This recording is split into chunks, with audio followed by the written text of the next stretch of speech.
here today to talk about Govanhill Picture House and how cinema is returning to this historic site.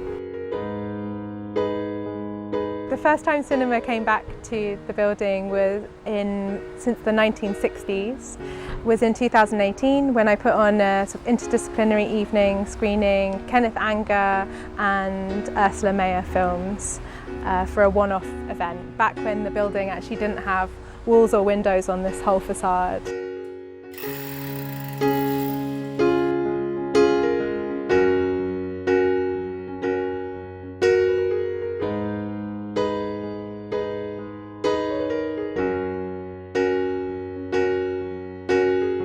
In the real room where we're stood just now, you can see that the building's obviously seen better days, but I really like that you can still spot the sort of history of it as a cinema. Like, this would have been where we believe the reel table would have been, where the people working here would have had to physically wind back the reels before the next screening.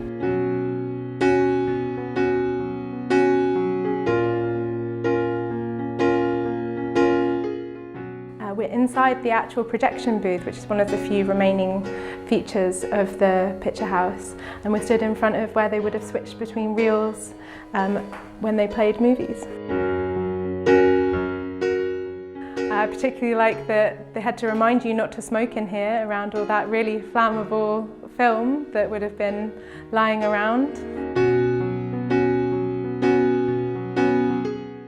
We're now stood in the main auditorium of the picture house. Previously a 1,200-seater. Obviously it's so lovely when we see buildings like this sort of heritage being used for their original purpose, but so much has been removed from this particular building. It's no longer practical to use it for its original purpose.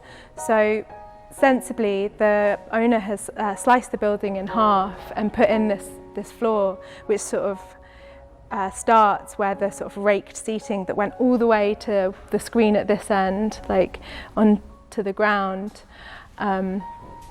He's invested in this floor. Once concrete is poured on this new steel structure and the stairs and lift are installed, Gammas hope to one day return cinema to this building with a much smaller capacity venue, say 120 or so. Our vision for the rest of this vast space include meeting rooms and artist studios to support the economic viability of this project, though these ambitions are still several years and a few £1 million away from becoming a reality.